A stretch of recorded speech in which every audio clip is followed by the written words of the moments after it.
Assalamualaikum warahmatullahi wabarakatuh. Selamat sore kepada Ibu dosen Hani Ari Rahmani MPD selaku dosen pengampu mata kuliah peningkatan pendidikan anak usia dini.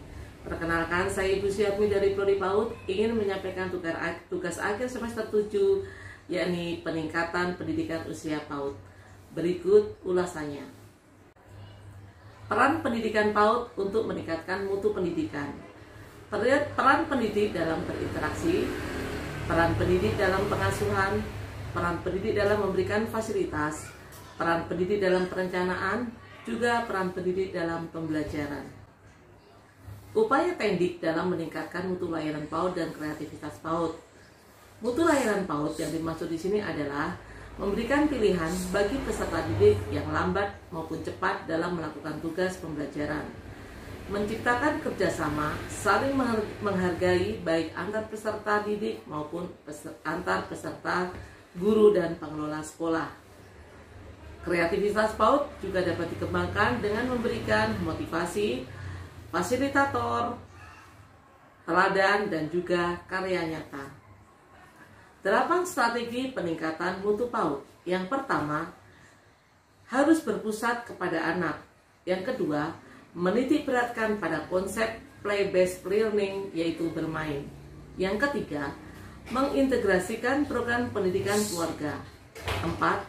Mengembangkan kompetensi pendidik dan tenaga kependidikan secara sistematis dan berkelanjutan. 5. Menggandeng sebanyak mungkin mitra yang terlibat dalam program PAUD. 6.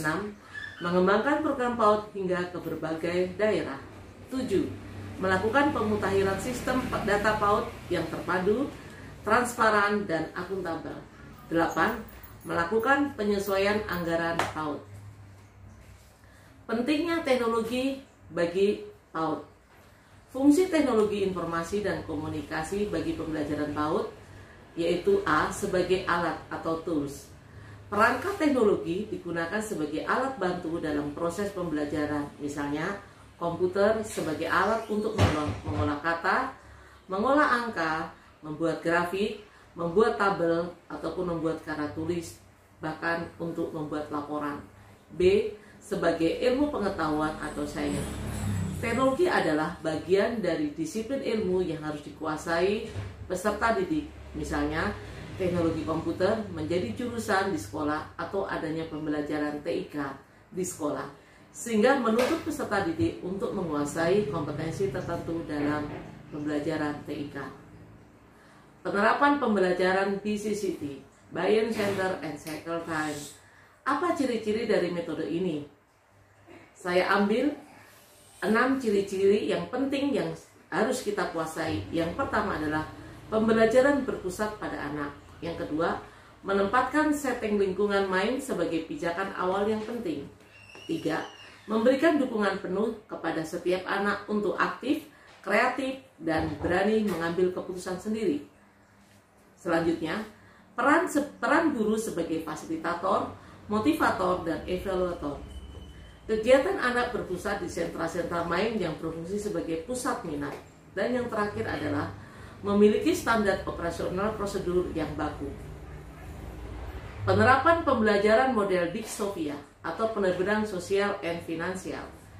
Pengertian pendidikan sosial dan finansial adalah pendidikan pengetahuan dan kecakapan agar dapat diaplikasikan tentang konsep dan resiko untuk dapat membuat keputusan yang efektif serta meningkatkan kesejahteraan finansial baik individu maupun sosial dan dapat berpartisipasi dalam lingkungan masyarakat.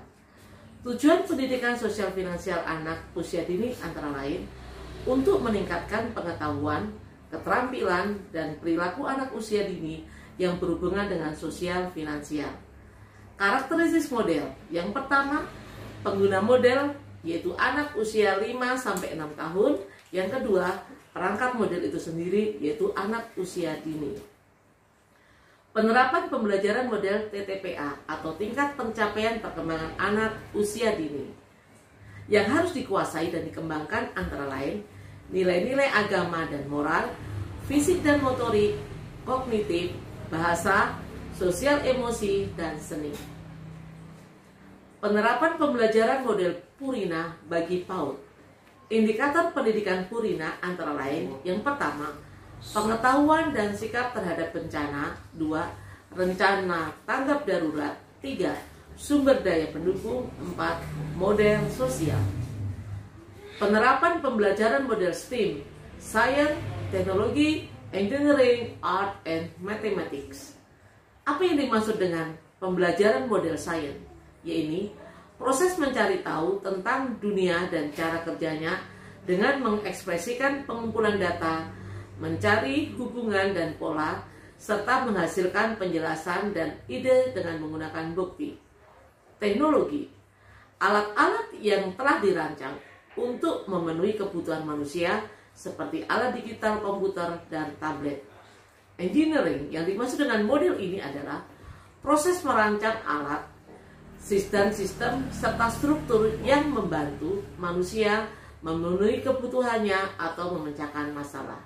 Art merupakan kegiatan anak bermain yang memfasilitasi kebebasan untuk anak untuk memanipulasi material yang beragam dengan cara berbeda pada setiap anak.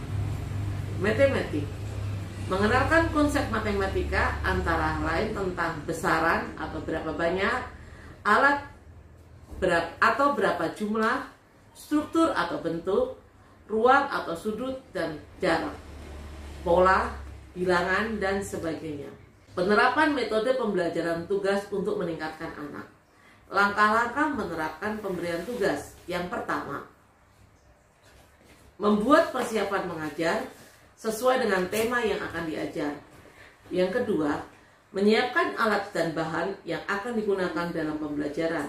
Yang ketiga, memberikan penjelasan khusus tentang kegiatan yang akan dilaksanakan. Menurut Mosley Catton, tentang langkah-langkah menerapkan pemberian tugas. Selanjutnya, membagi alat dan bahan yang akan digunakan dalam pembelajaran. 5. Mengamati proses kerja anak, individu maupun kelompok. 6. Merangkum hasil kegiatan anak dan menilai perkembangan kemampuan anak.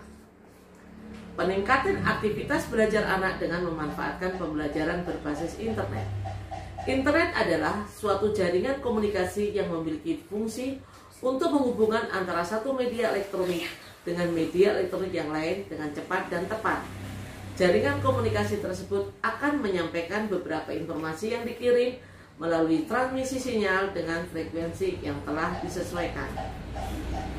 Analisis program pendidikan anak usia dini. Pengertian analisis program menurut Rifka Lianti adalah sebuah penguraian pada pokok bagian dan penelaahan itu sendiri, serta hubungan antara bagian untuk mendapatkan pengertian yang tepat dan pemahaman arti keseluruhan. Bentuk-bentuk program analisis PAUD: yang pertama, pendidikan keluarga untuk usia 0-2 tahun, 3 tahun. 2. Taman penitipan anak atau daycare. 3. Kelompok main atau playgroup. 4. Taman kanak-kanak. 5. TKA atau Taman Kanak-kanak Al-Quran. 6. TPA atau materinya yang lebih menekankan agama. 7. SD atau sekolah dasar. Demikian pemaparan tugas UAS semester 7 ini. Saya sampaikan kepada Ibu dosen pengampu, ialah apa yang saya sampaikan menjadi bahan pertimbangan untuk penilaian terhadap paparan atau presentasi yang saya sampaikan. Terima kasih untuk kesempatan yang diberikan kepada saya. Assalamualaikum warahmatullahi wabarakatuh dan selamat sore.